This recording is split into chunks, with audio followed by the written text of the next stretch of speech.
So I can drink while I'm on camera. Yes. All right.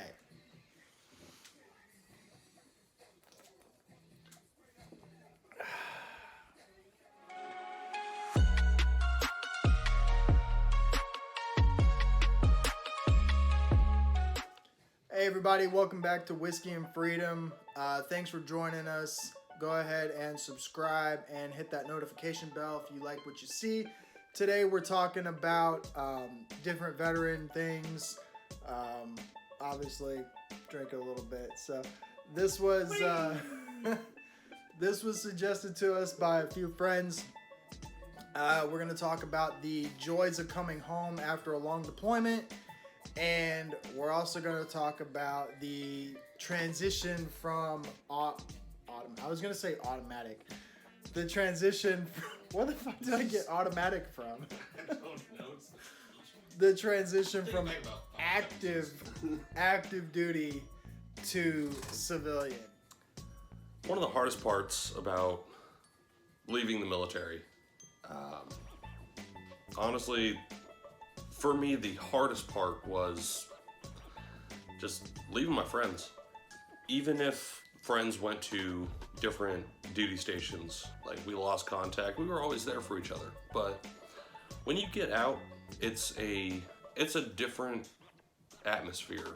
As far as like you can call up your buddies and just talk for a couple hours, but when you're not there every day to talk to them, it's different. For me, when I was living in the barracks and I always had my buddies there within a, roughly 10-minute drive, we could always hang out, chill with each other. But whenever you get out and you move to 2 or 10 states away, it's just a different kind of feeling knowing that they're not there. That was pretty tough. After I got out, I went back to college back home, and I didn't really know what I wanted to do after that. I knew what I wanted my degree to be in, but I wasn't ready for the responsibility of taking care of myself. I had everything basically decided for me. When to go to work, what to do, what I had to do at work. But then once I got out, I had college to deal with, and it was all self-sufficient. I had to take care of everything. I needed to know what I needed to do when and by what time frame. That was pretty tough. Also, getting out, I had to worry about living arrangements, retirement, medical expenses. Like I didn't know how to do all that stuff. I graduated high school, and a month and a half later I was in boot camp. I didn't have to worry about any of that stuff. So getting out, it was kind of shell shock. I didn't know what medical coverage I needed. I had the VA, sure, but it's not the same. And retirement, we had a TSP, which it was a couple of dollars out of the paycheck, but whenever you're actually saving for retirement with a 401k, it's completely different. After I got out and did my failed college experiment, I got a job, and after 6 years, I had a good chunk of change, which really helped me out considering my circumstances. The entire living situation was stressful. I really didn't know what I needed to look for, because I lived in the barracks all 5 years of my Marine Corps career. As far as medical is concerned, I did my VA disability compensation before I got out. So that was a blessing in disguise, because I didn't realize how difficult it would be. Everything was scheduled, everything was super simple because I was already in, and they had all my medical records. All I had to do was make the appointment, and I don't know, I guess hindsight 2020, it's a lot different now because of COVID. And like, I can't just show up at the doctor's office and like, hey, I need to talk about this, but I can't right now because I have to make an appointment, and most times it's over Zoom or whatever Google has. Yeah, that's pretty tough. But I guess I was pretty lucky as far as that whole process was concerned, because I got out with a 40% disability rating, even though I feel like they missed my shoulder, which... And then there's the job security aspect. You wake up, you know you have to be at the workspace by a certain time. You have to do this, you have to do that, you have to do the other. But in a civilian job, you pretty up in the air. It's so relaxed that for me, it was hard to go from, I have this very specific set of responsibilities, to I'm covering a lot of different things, but at the same time, I have this much that I actually have to do. Because I was working on the Ohio class submarines. The whole process of that job was so relaxed that it was easy to, I guess, get complacent. I had so much to do, but I couldn't do it until this thing happened and that thing happened. So before I know it, I'm just not really having anything to do, and then all of a sudden 14,000 things pop up and I have to do all of them. I'm so happy I went through it. I learned a lot from going through all of those issues. VA, I bought my own house. I did the mortgage thing instead of rent, because rent is, call it $200. It can mean the difference between you eating and you having a roof over your head. Hey, it's Will. I'm gonna talk about the joys of returning home from a long deployment. Now, personally, I've been on 3 different deployments. 2 of them were on the What are you laughing at, man?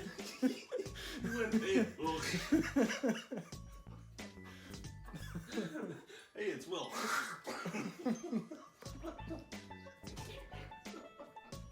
The boulder's conflicted. The boulder is confused. My man is laughing. I'm gonna talk. Thanks a lot, man. You fucked me up. Fuck you, my bad. All right, I'm gonna talk about the joys of returning home from a long deployment. So, personally, I've done 3 deployments. 2 of them were on a carrier. 1 of them was a UDP to Southeast Asia and stuff like that. The second one particularly was really long. It was almost 10 months because we got extended due to some issue over in Syria. And when I got home, it was a different story for me, because I had gotten married right before I had left for the deployment. And when I got home, the day that I got off the boat, it was December 12th. I remember, because the next day, December 13th, was my wife's birthday. When I got off, I actually got back paid 9 months of BAH, and this is San Diego BAH. So all the people that know what I'm talking about, San Diego BAH, that's like, you're fucking rolling in it, right? Well, I got back paid 9 months worth of that BAH, so I stepped off the boat. That day we got paid, I had a $21,000 paycheck in my account. So it was a little bit different for me. I got off and, I wanted to, go ball and spend my money and everything. Plus I actually, I re-enlisted while I was out there. That was another $9,250 on top of the hazard pay money that we were getting and everything. Basically, I made almost like 40 grand on that deployment. But the joy of coming home, it was really special for me, because my wife was actually chosen as one of the people that were able to go onto the dock when the boat pulled in. She was one of maybe 7 or 8 different wives or spouses that got to see us before everyone else. So that was really special for me. Basically, when you're back on land, the feeling is like no other.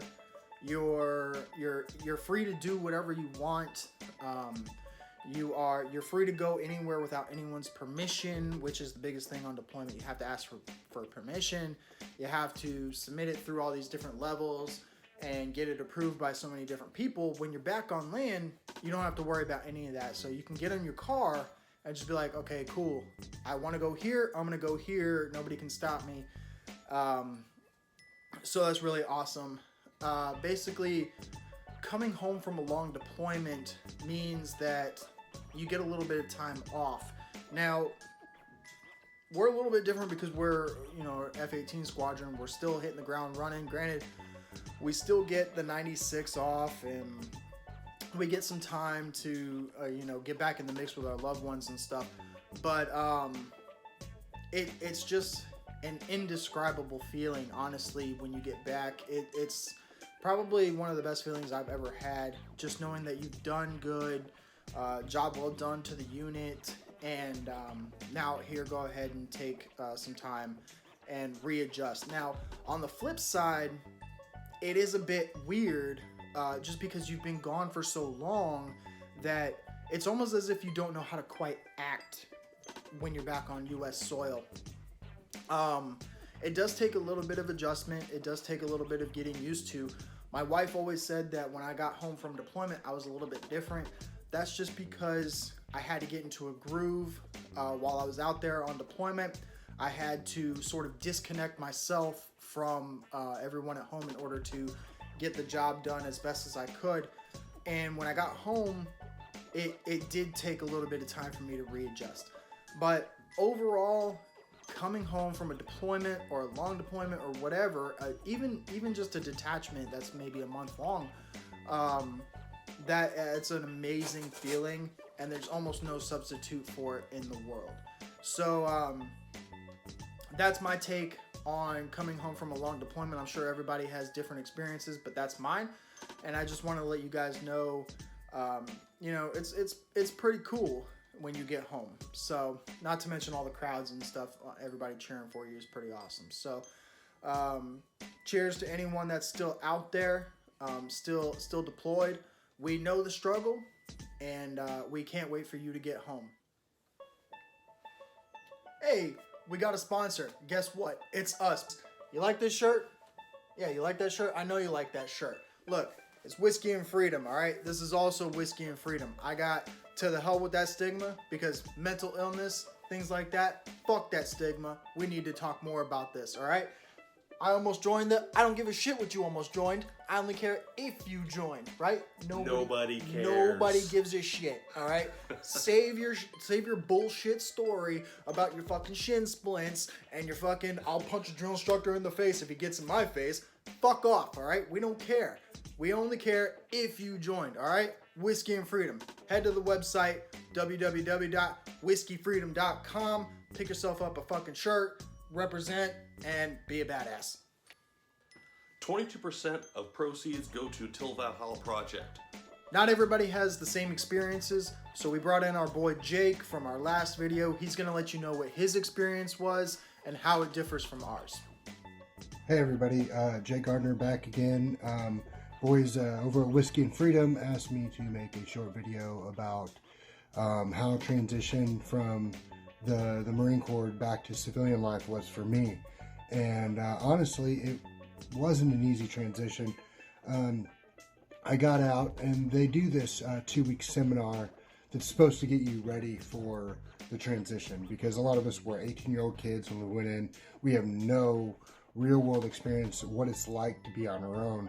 We generally, from 18 to 24, or 23, whatever the age may be, depending on your contract, you have somebody there holding your hand. I mean, they're guiding you and constantly over your shoulder. So this is you're at a point where you're going to be out and be on your own. So a lot of us weren't ready. And over this 2-week course, they kind of teach you how to write up a resume. They teach you, they have different job people come in. But what really struck me was they didn't prepare us to apply for school. And a lot of us joined for that free the free college afterward. So when I got out, I made the 26-hour drive home with all my belongings. And, you know, of course, when you first get home, everybody's all excited. Hey, he's home. Hey. That fades away after about a week. And I don't know what we expected or what I expected personally, but I was just like, well, now what? You know, I've got this money left for deployment. You know, what do I do now? I fell flat on my face. This nonsense that they tell you about everybody will hire a veteran, that's not true. Just because you're a veteran doesn't mean they're going to give you a job. You're not entitled to anything. And it's very hard for somebody that gets out as a sergeant or even a corporal with leadership experience to get out and start from the bottom. And to start out with a lot of times terrible leadership. I mean, the leadership style in the Marine Corps is a lot different than what they say is good leadership in the civilian world. And so I fell flat on my face for probably about 5 months until I decided, hey, I'm going to enroll in school, I'm going to get a job. I got tired of being a bum, you know, hanging out at home, doing nothing, partying, drinking, lifting weights. I got tired of doing that, and I needed to get my life on the ball. But a lot of it was I was so angry, too. I was so angry when I got out of everything. A lot of it because when you're so structured in the military, especially the Marine Corps, you're so structured. Everybody knows their lane. You know where you stand. You know what your responsibilities are. You know your lane. You know, the civilian world, it's not like that. It's not like that. You know, people switching lanes, and you just wish people would stay the fuck in their lane and get away from you and respect people that were due the respect. And you included. I mean, it's a give and take there. So that was very hard. A lot of it was, too, what we were conditioned to act in the Marine Corps. Working in a shop full of guys, it's like a pack of wolves. You don't have to be the strongest, but you definitely shouldn't be the weakest either, because the weakest guy catches all the slack. So you learn, you kind of get a tough skin. You get a different sense of humor that's a little warped. You say stuff in the military and it's hilarious. It's hilarious to other people. But you say those same things in the civilian world and people are going to be offended. You can get fired. It's a totally different mentality, and that took a lot of getting used to. So a lot of people, when I got out, I found they thought I was fucking hilarious, or they thought I was a fucking asshole. I mean, there was no in between. And, you know, I remember being angry a lot. It took me a while to get over that until I got my feet back out underneath me. I just feel like I wasn't prepared well. And I'm not totally blaming that on the Marine Corps. I know they're trying. They maybe should try a little bit harder, but I should have tried and looked ahead a little more either. I was just so excited at the prospect of going home. I felt like because I was a sergeant in the Marine Corps and I'd been in charge of $40 million aircraft and I had multiple younger Marines looking up to me, that I was entitled a good paying job in the civilian market, and that's not what happened at all. Yeah, so a lot of it's on me, a lot of it's on the Marine Corps. But that's pretty much my transition in a nutshell. Any advice to future people transitioning, no matter what branch? Look ahead, figure out, have a plan. Don't get out and think everything's going to be handed to you. You're going to have to work just as hard as you did, probably harder than you did when you were in the military. Because I've had to work harder than I ever have now to make it. So best of luck, and I hope you guys got something from the video. Thank you. Have a good day. Thanks for watching our video on our perspective on transitioning from active duty military to civilian life and what it's like to come home from a long deployment. We appreciate you guys watching. Go ahead and hit that subscribe button and notification bell if you want notifications on more stuff. This is my girl, Callie. Say bye, Callie. Say bye, Callie. Callie? Who's a good girl? Guess my good girl. Money.